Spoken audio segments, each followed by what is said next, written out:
मौका दिया।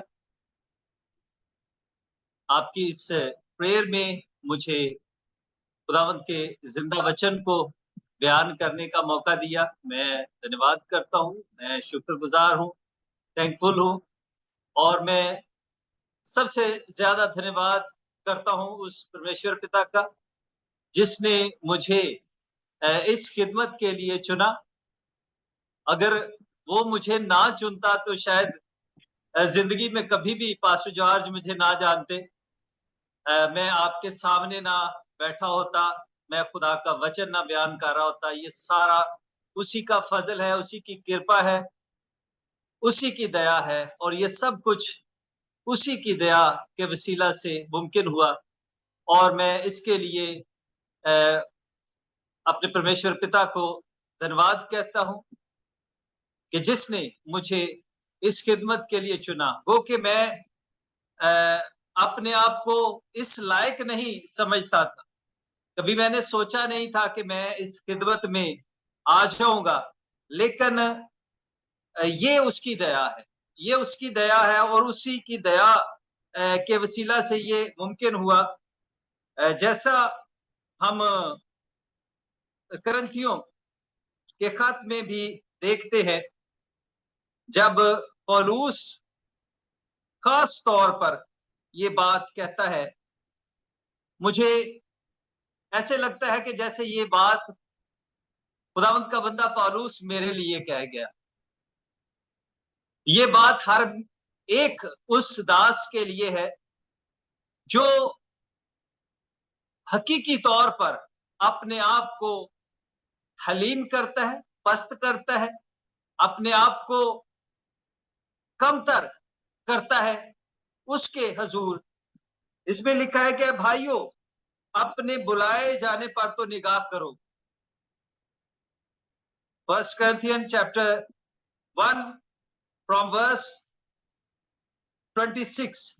ए भाइयों, अपने बुलाए जाने पर तो निगाह करो कि जिस्म के लिहाज से बहुत से हकीम, बहुत से इख्तियार वाले, बहुत से अशराफ नहीं बुलाए गए, बल्कि खुदा ने दुनिया के बेवकूफों को चुन लिया कि हकीमों को शर्मिंदा करे, और खुदा ने दुनिया के कमजोरों को चुन लिया कि जोर आवरों को शर्मिंदा करे, और खुदा ने दुनिया के कमीनों और हकीरों बल्कि बेवजूदों को चुन लिया कि मौजूदों को नेस्त करे, ताकि कोई बशर खुदा के सामने फकर ना करे।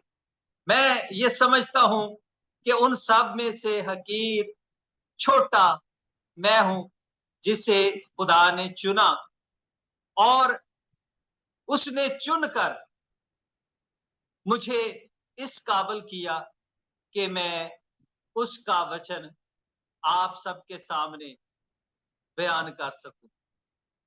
जैसे एक शायर कहता है कि जब तक बिका न था कोई जानता न था, तूने खरीद कर मुझे अनमोल कर दिया।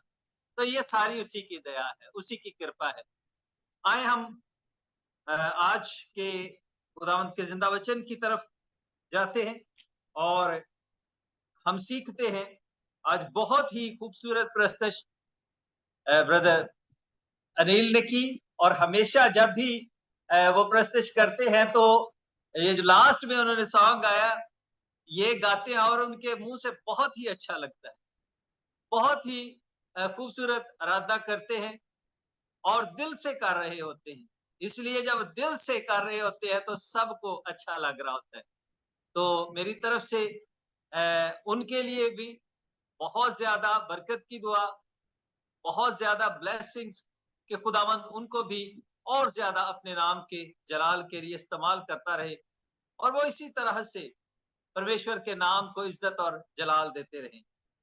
आज हम खास तौर पर खुदावंद के जिंदा कलाम में से सीखेंगे the book of Matthew chapter 16 from verse 21 to 27। मुकद्दस मत्ती रसूल का अंजीरी बयान और उसका 16वां अध्याय और उसकी 21 से 27 आयत तक हम खुदावंद के जिंदा कलाम में से सीखेंगे। मैं चाहूंगा कि आप में से अगर कोई इस वचन को हम सबके लिए रीड कर दे।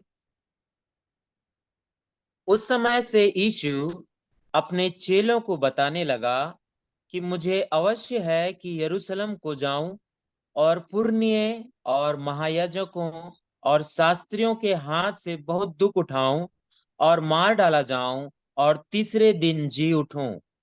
इस पर पतरस उसे अलग ले जाकर झिड़कने लगा कि हे प्रभु, परमेश्वर ना करे, तुझ पर ऐसी कभी ना हो।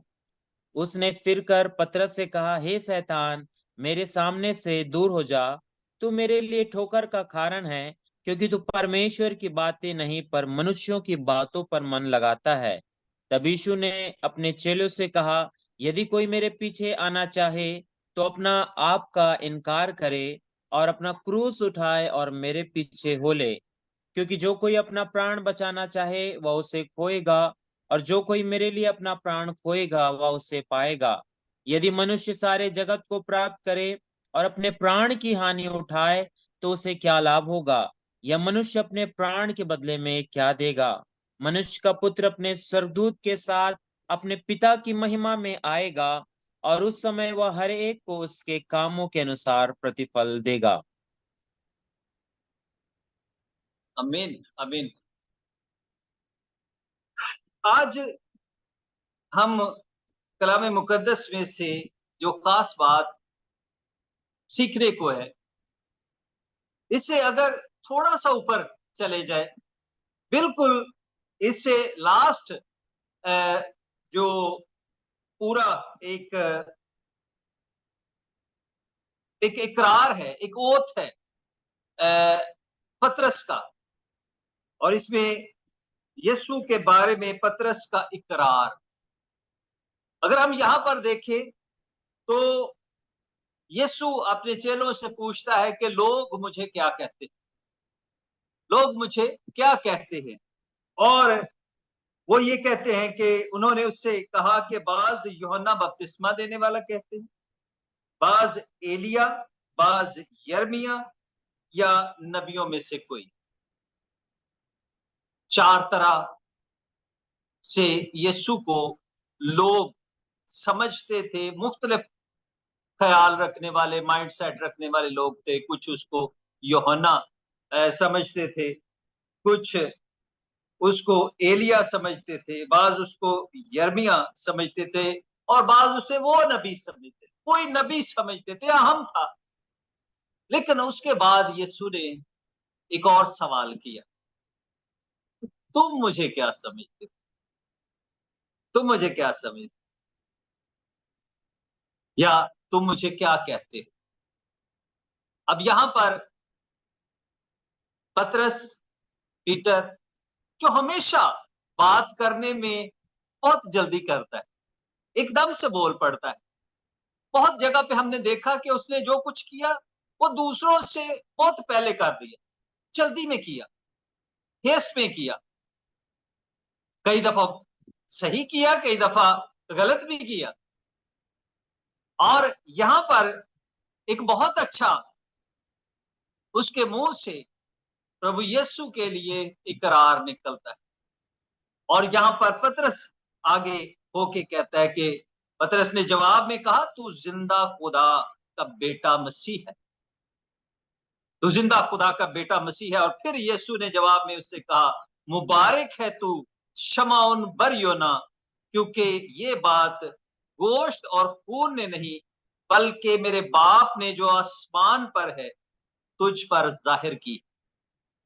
इसके बाद फिर और प्रभु यीशु कहते हैं, और मैं भी तुझसे कहता हूं कि तू पतरस है, और मैं इस पत्थर पर अपनी कलीसिया बनाऊंगा, और आलम अरवा के दरवाजे उस पर गालब ना आएंगे। मैं आसमान की बादशाही की कुंजियां तुझे दूंगा, और जो कुछ तू जमीन पर बांधेगा वो आसमान पर बंधेगा, और जो कुछ तू जमीन पर खोलेगा वो आसमान पर खुलेगा।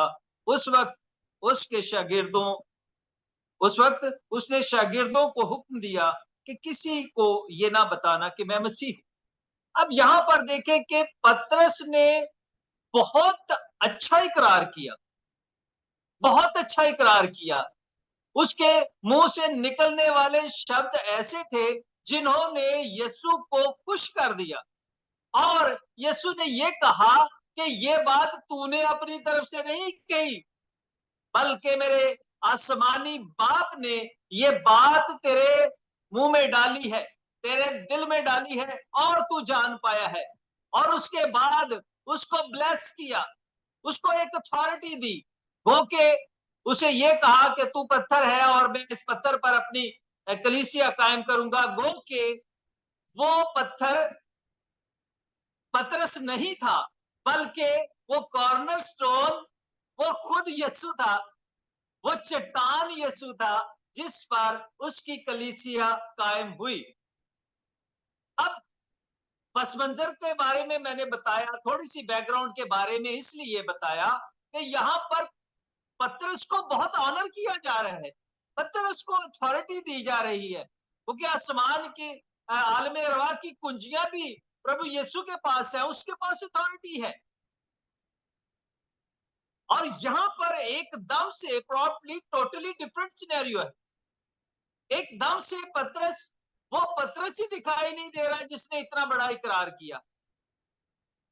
और यहाँ पर हम देखें कि उस वक्त से यीशु अपने शागिर्दों पर जाहिर करने लगा, यानी यहाँ पर इब्तदा है जब उन्होंने ये सब कुछ मान लिया कि तू जिंदा खुदा का बेटा मसीह है, तो फिर यीशु ने वो सारी बातें उन पर जाहिर करना शुरू कर दी, आहिस्ता आहिस्ता उनको तैयार करना शुरू कर दिया, बातें उनके सामने खोलना शुरू कर दी, जो सच्चाई थी, जो सदाकत थी, वो सब कुछ उनके सामने खोलना शुरू कर दिया, ताकि ये किसी शक में ना रहे। इनको सब कुछ जो मकसद मेरा है, जो काम मैं करने के लिए आया हूं, ये काम मैं इन पर वासे कर दूं, इन पर खोल दूं, इनको बता दूं, ताकि ये किसी तरह के क्यूरियोसिटी में ना रहे, किसी तरह के इनके दिल में कोई ऐसी बात ना हो, तजस्सुस ना हो।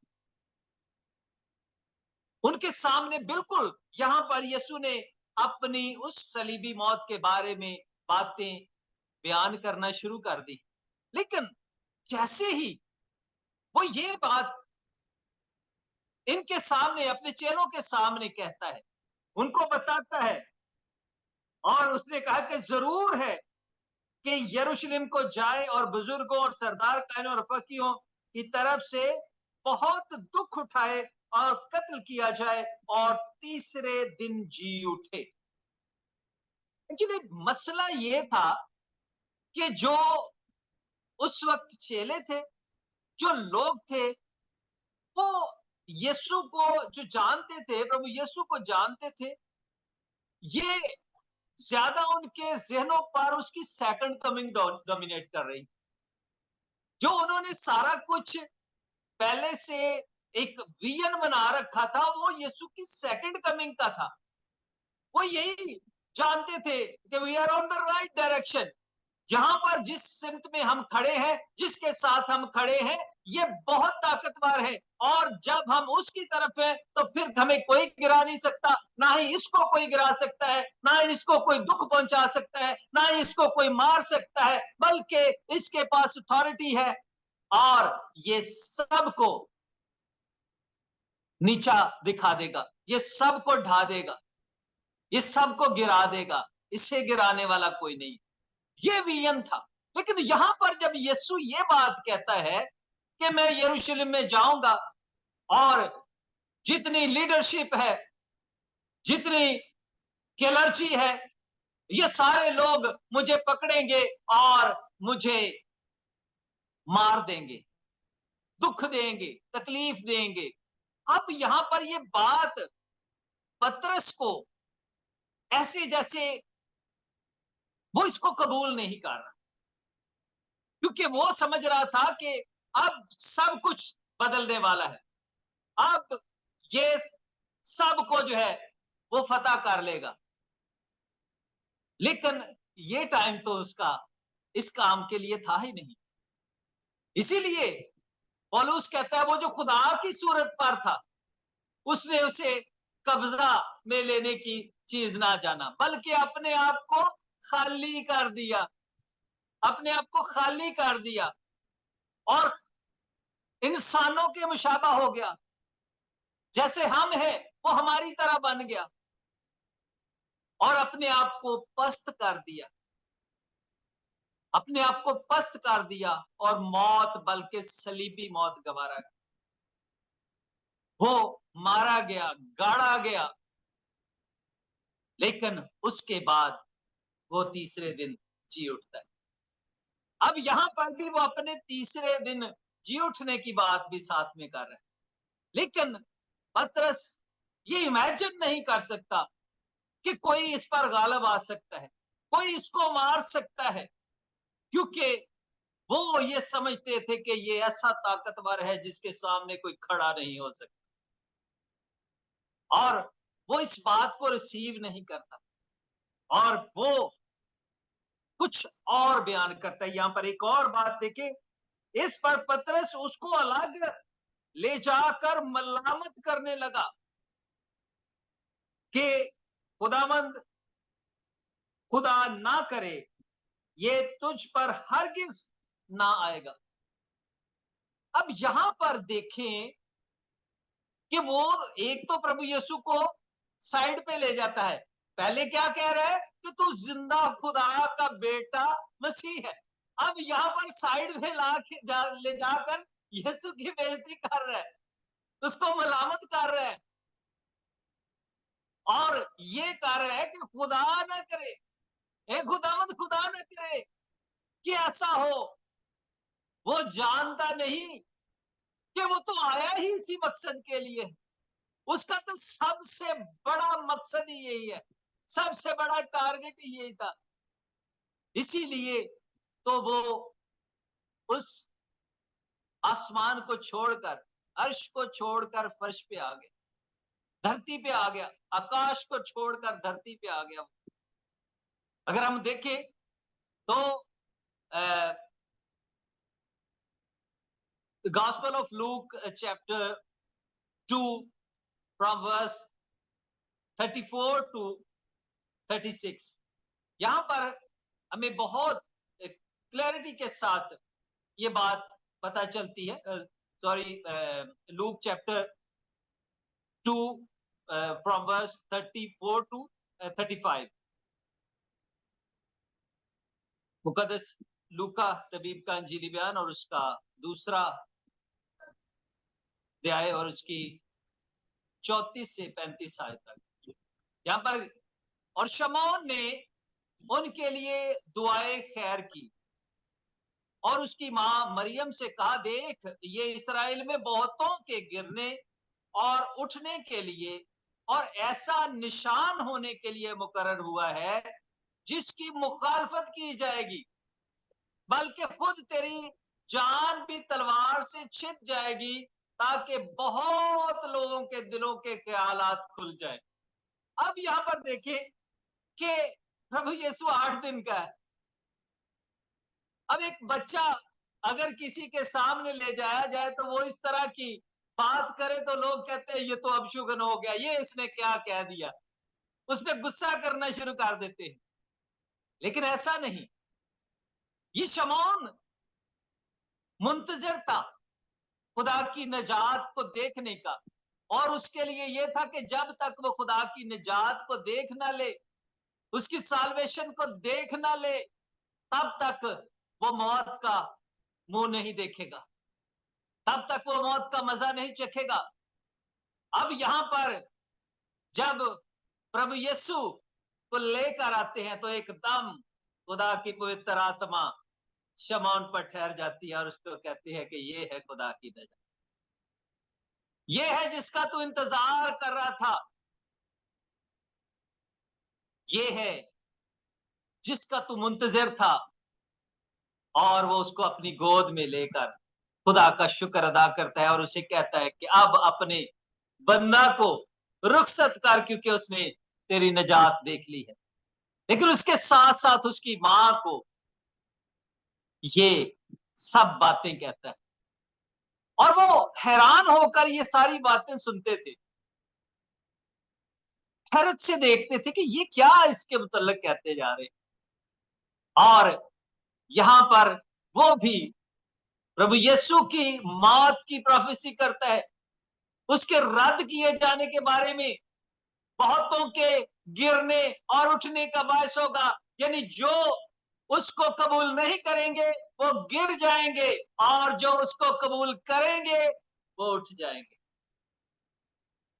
वो उनको खड़ा कर देगा, वो ईमान में मजबूत हो जाएंगे, वो बता रहा है। और इसी तरह से हम देखें कि जब प्रभु यीशु पैदा होते हैं, अभी छोटा बच्चा एक चरनी में मौजूद है, और वहां पर 3 बादशाह आते हैं। हम 3 बादशाह मशरक के हैं, सजदा करने हम आए, सफ्र दूर का पीछा नूर का करके हम आए हैं। और उसमें कहता है कि मुर में लाया मौत का निशान, क्यों के देगा तू अपनी जान, दुख उठा के खून बहा के होगा मसीह कुर्बान। वहां पर भी यीशु की उस सलीबी मौत के लिए वो मुर उसका निशान था।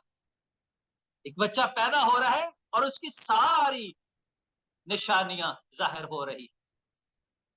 अब यहां पर देखें कि वो तो पैदा हुआ और फौरी तौर पे ये सारी बातें खुदा की तरफ से उन सब पर आश्कार होना शुरू हो गई।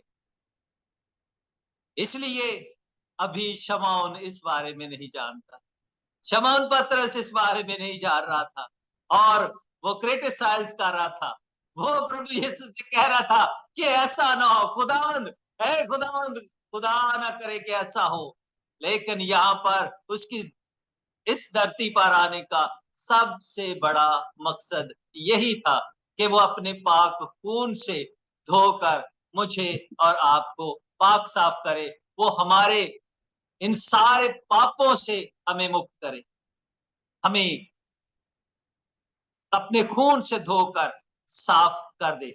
जैसे जबूर 51 में भी, जबूर 51 में दाऊद कहता है ना कि चंगी तरह धो के मेरी कर सफाई, मैनू कर तू पाक साफ, बख्श दे सब बुराई।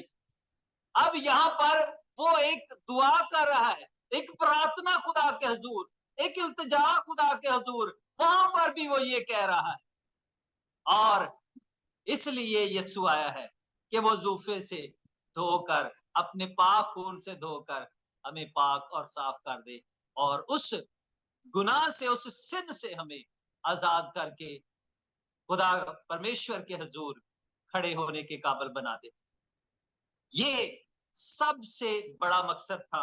और यहां पर देखें कि यीशु ने क्या कहा, उसने फिर कर पतरस से कहा, ए शैतान मेरे सामने से दूर हो, तू मेरे लिए ठोकर का बायस है, क्योंकि तू खुदा की बातों का नहीं बल्कि आदमियों की बातों का ख्याल रखता है, आदमियों की बातों का ख्याल रखता है।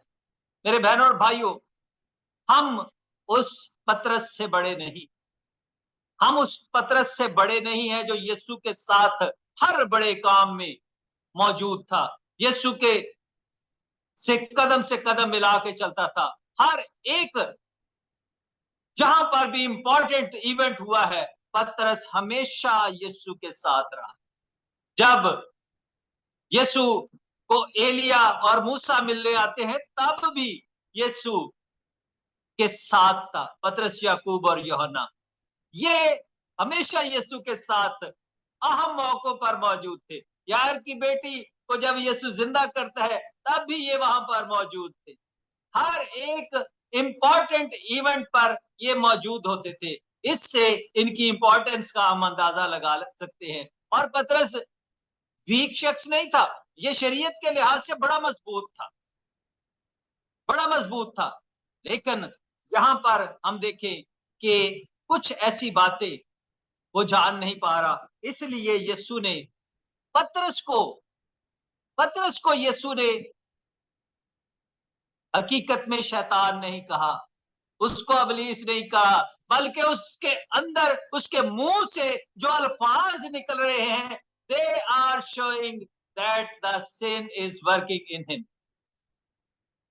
ये काम, ये अल्फाज, ये जो शब्द बोले जा रहे हैं, ये जो वर्ड्स हैं, ये पतरस के नहीं है, बल्कि ये उसके मुंह में डाले गए हैं। ये उसके मुंह में डाले गए हैं, और उसके मुंह में ये वर्ड्स डालने वाला ये इब्लीस है, ये इब्लीस है, ये सैटन है, जिसने उसके मुंह से ये अल्फाज कहलवाए। इसी तरह से हम देखें कि यहां पर पतरस की परीक्षा हो रही है, यीशु भी इसी तरह से उसकी जजमेंट हुई। जब प्रभु यीशु बैप्टिज्म लेने के बाद जंगल में चला जाता है और 40 दिन और रात वो भूख काटता है, प्यास काटता है, लेकिन उसके बाद जो इब्लीस है, जो सैटन है, वो यीशु को की जांच करता है, वो उसकी आजमाइश करता है, और वो उसे 3 दफा आजमाता है। 3 दफा आजमाता है। सबसे पहले वो रोटी से उसे आजमाता है, क्योंकि रोटी, ये भूख, भूख जो है, ये इंसान के लिए एक बहुत बड़ी ठोकर है, क्योंकि उसने भूख से पहले साउल को आजमा लिया था, एसाव को उसने आजमा लिया था, जब याकूब के आगे वो अपना बड़े होने का हक, पहलौठा होने का हक एक सिर्फ दाल और रोटी के लिए बेच देता है। इसी तरह से उसने देख लिया था कि ये जो भूख है, और भूख भी 40 दिन और 40 रात के बाद की भूख, उसने वहां पर भी यीशु को आजमाया। फिर उसने दुनिया की शानो शौकत दिखाकर यीशु को आजमाया। फिर उसने ये कहा कि तू अपने आप को इस हैकल से नीचे गिरा दे, यहां से नीचे गिरा दे, क्योंकि लिखा है कि तेरे पांव को पत्थर से ठेस ना लगेगी। यीशु को भी आजमाया। आप देखें कि ये सैटन जो जानता है, ये दुष्ट आत्माएं जो जानती हैं, जो जानती हैं कि यीशु कौन है, वो उससे डरती भी है, उसे ये भी कहती है कि क्या तू वक्त से पहले हमें हलाक करने के लिए आ गया है। वो ये भी जानती है कि ये हमें हलाक करने वाला है, लेकिन फिर भी सैटन यीशु को भी आजमाता है, और यहाँ पर पतरस आजमाया जाता है। इससे पहले वो बहुत बड़ा इकरार कर लेता है। एक दफा खुदा की तरफ से जब उसके सामने ये बात खुलती है, तो वो यीशु को खुदा, जिंदा खुदा का बेटा मान लेता है, लेकिन यहाँ पर इब्लीस उसे कमजोर करता है। मेरे बहनों और भाइयों, यहाँ पर एक बात हमेशा हमें याद रखनी चाहिए, हम किसी दर्जे पर भी हो, हम पास्टर हो, हम एवेंजलिस्ट हो, हम बिशप हो, हम अपोस्टल हो, हम कुछ भी हो, इब्लीस हमें आजमाता है। इब्लीस हमें डी ट्रैक करने की कोशिश करता है। वो हमारे मुंह से वो शब्द निकालने की कोशिश करता है जिससे हम खुदा के हजूर नामकबूल हो जाए, जिससे हमें वो हलाकत की तरफ लेके जा सके, जिससे वो हमें ठोकर खिला सके। लेकिन हमेशा हमेशा अपने आप को मजबूत रखे, हमेशा अपने आप को मजबूत रखे, हमेशा बोलते हुए परख रखें कि मैं क्या बोल रहा हूं, क्योंकि मैंने अपनी इस छोटी सी जिंदगी में बहुत सारे खुदा से प्यार करने वाले लोगों को गलती करते हुए देखा है। बाजुकात वो उसी पवित्र आत्मा के जोश में, ये उनको पता ही नहीं, जज ही नहीं कर पाते, जज ही नहीं कर पाते कि ये पवित्र आत्मा मुझसे करवा रही है, या इसमें इब्लीस ने मुझसे ये बात कहलवा दी। कोई ऐसी शब्द कह देते हैं, ऐसी बात कह देते हैं जो उनको बिल्कुल गिरा देती, उनको तोड़ देती है, उनको ठोकर खिला देती है, और वो अपने उस बड़े मुकाम से गिर जाते। इसलिए खुदा का कलाम यही कहता है कि हम मजबूत रहे, जागते रहे। हम ये तो कहते रहते हैं कि रैप्चर होने वाला है, रैप्चर होने वाला है, we need to be ready. हम हमेशा जागते रहे, लेकिन फिर भी सो जाते। जैसे यीशु के साथ गत्समनी बाग में वो चेले जो थे वो सो गए। यीशु दुआ कर रहा है, हालांकि यीशु चाहता था कि मैं दुआ कर रहा हूं, इस मुश्किल और कठिन वक्त में ये भी दुआ कर रहे हैं, ये भी दुआ करें, क्योंकि जो होना है वो तो होना है, लेकिन फिर भी जो साथ में है वो दुआ करें। इसी तरह से हमें भी एक दूसरे के लिए इस कठिन समय में, जब इब्लीस पूरे जोर के साथ उसके मानने वालों को, उसके कबूल करने वालों को, उससे प्यार करने वालों को गिराने की कोशिश में है, वो कमजोर करने की कोशिश में है। आज भी आप देखें कि परसिक्यूशन हो रही है, इंडिया में हो रही है, पाकिस्तान में हो रही है। लोग गिराना चाहते हैं, गिराना चाहते हैं, डराना चाहते हैं। प्रभु यीशु की उस मोहब्बत से जो है वो हमें झुकाना चाहते हैं, हमें ईमान में झुकाना चाहते हैं। लेकिन अगर कोई ये कहता है कि आप चर्च ना लगाना, आप चर्च ना लगाना, इस संडे चर्च ना लगाना, अगर आपने चर्च लगाया तो कोई आप पे अटैक कर देगा, तो वो आवाज परमेश्वर की तरफ से नहीं।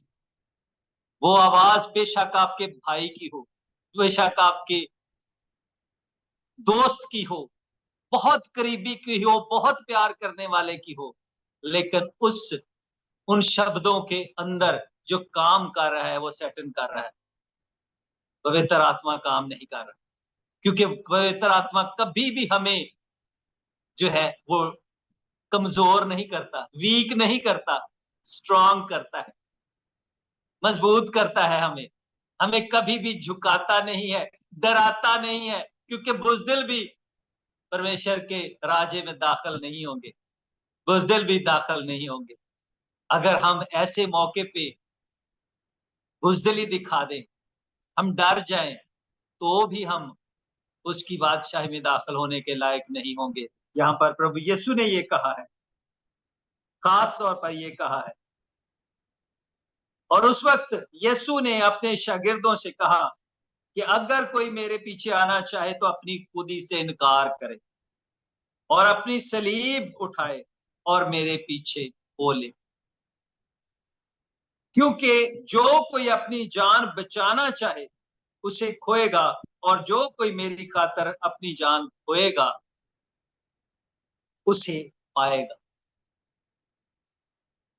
और अगर आदमी सारी दुनिया हासिल करे और अपनी जान का नुकसान उठाए तो उससे क्या फायदा, या आदमी अपनी जान के बदले क्या देगा।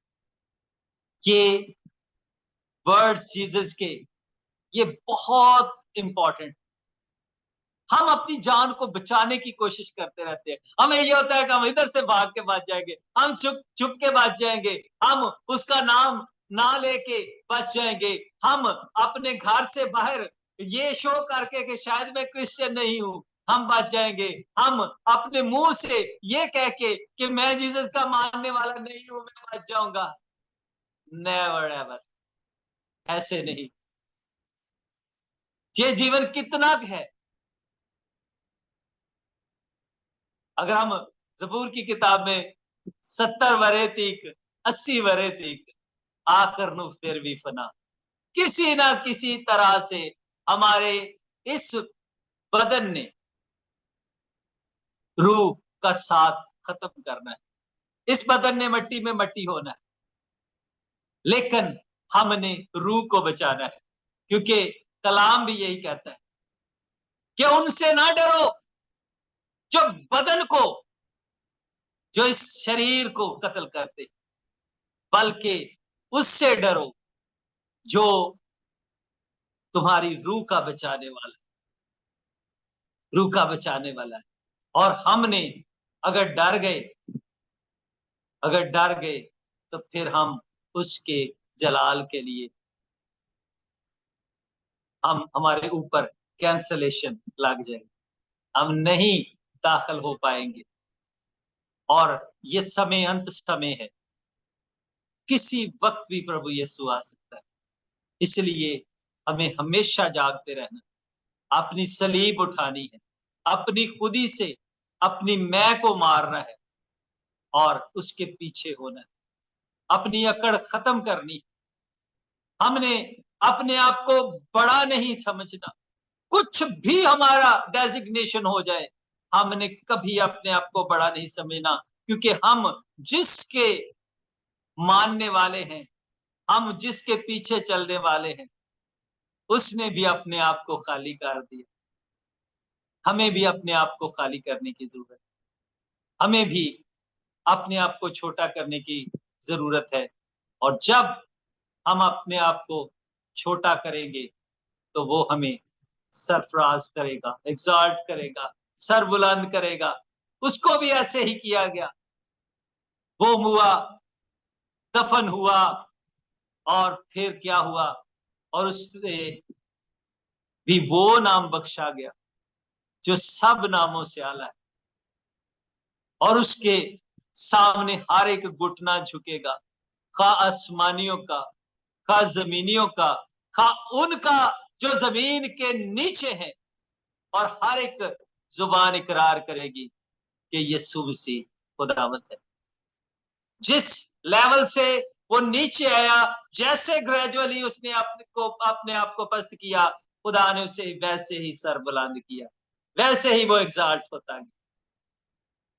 हमें भी ऐसा ही करने की जरूरत है, because Jesus is role model for us. We should follow his noble examples, his role models. और जब हम यीशु को फॉलो करेंगे, जैसे हम देखें कि पौलुस भी ये कहता है कि मेरी मानद बनो, क्योंकि मैं मसीह की मानद बनता हूं। तो वो भी उसी रोल मॉडल पर चलने के लिए आगे बढ़ता गया। इसी तरह से हमें भी ऐसा ही करने की जरूरत है। हमें भी हमेशा ये परखने की जरूरत है कि कहीं पर कोई ऐसे शब्द अबलीस ने तो हमारी जुबान से नहीं निकलवा दी, क्योंकि वो हमेशा इस कोशिश में रहता है। कलाम ये कहता है कि वो फाड़ने वाले शेर बब्बर की मानद, हमेशा वो घायल करने की कोशिश में रहता है, डिट्रैक करने की कोशिश में रहता है, हमें गिराने की कोशिश में रहता है। लेकिन पवित्र आत्मा हमें उठाता है और हमें और ज्यादा कुवत और जोर देता है, बल और शक्ति देता है। इसलिए हमेशा उसके पवित्र आत्मा को अपने ऊपर लें, उसके पाक खून को अपने ऊपर लें। और जब हम उसके पाक खून को अपने ऊपर लेंगे तो फिर वो हमें और ज्यादा कुवत देगा, और ज्यादा मजबूती देगा, और ज्यादा स्ट्रेंथन करेगा। और फिर हम डरेंगे नहीं, घबराएंगे नहीं। ये आंधियां और जुल्मतें सब रोकेंगी तुझे बढ़ने। दुख सहता जा और बढ़ता जा, मुस्काता जा और गाता जा। तारीकियां और वहशतें सब रोकेंगी तुझे बढ़ने से। ये सारे काम अबलीस के हैं, क्योंकि वो वो डार्क में होता है, वो तारीकी में होता है और तारीकी में काम करता है। और खास तौर पर अगर हम ढीले पड़ जाएं, सुस्त पड़ जाएं, कमजोर पड़ जाएं, सो जाएं, फिर वो अटैक करता है। इसलिए हमेशा जागते रहें। God bless you. खुदावंद आप सबको बहुत ज्यादा बरकत दे। एक छोटे से गीत के साथ हम आज के इस वचन को खत्म करेंगे। ये एक दुआया कोर्स ही है।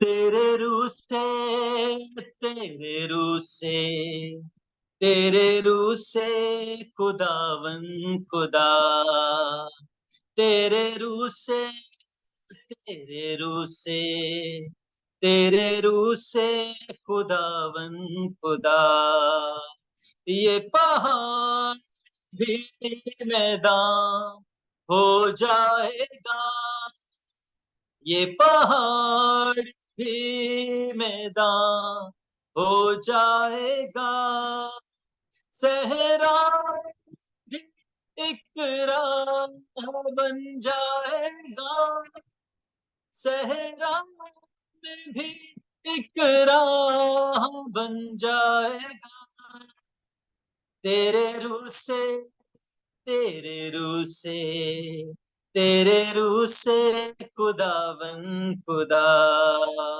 एक काम नया तू करेगा, बियाबान में दरिया बहेगा, एक काम नया तू करेगा, बियाबान में दरिया बहेगा, हर दरवाजा जो बंद खुल जाएगा, हर दरवाजा जो बंद खुल जाएगा, सहरा भी एक राह बन जाएगा, सहरा भी एक राह बन जाएगा, तेरे रूह से, तेरे रूह से, तेरे रूह से खुदावन खुदा, हम पे तेरा फजल कीमती है, कुछ नहीं है जो मुमकिन नहीं है, हम पे तेरा फजल कीमती है, कुछ नहीं है जो मुमकिन नहीं है, गुलशन भी सामने से हट जाएगा, गुलशन भी सामने से हट जाएगा, सहरा भी एक राह बन जाएगा, सहरा भी एक राह बन जाएगा, तेरे रूह से, तेरे रूह से, तेरे रूह से खुदावन खुदा, ये पहाड़ भी मैदान हो जाएगा, ये पहाड़ भी मैदान हो जाएगा, सहरा भी एक राह बन जाएगा, सहरा भी एक राह बन जाएगा, तेरे रूह से, तेरे रूह से, तेरे रूह से खुदावन खुदा, hallelujah, hallelujah, hallelujah, hallelujah, thank you so much, thank you Jesus, God bless you all.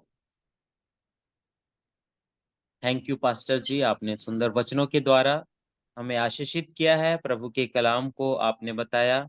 मैं आशा करता हूं कि प्रत्येक सुनने वाले के हृदय छिदे हैं, प्रत्येक सुनने वाले आज के कलाम से आशीषित हुए हैं। मैं प्रभु का धन्यवाद करता हूं।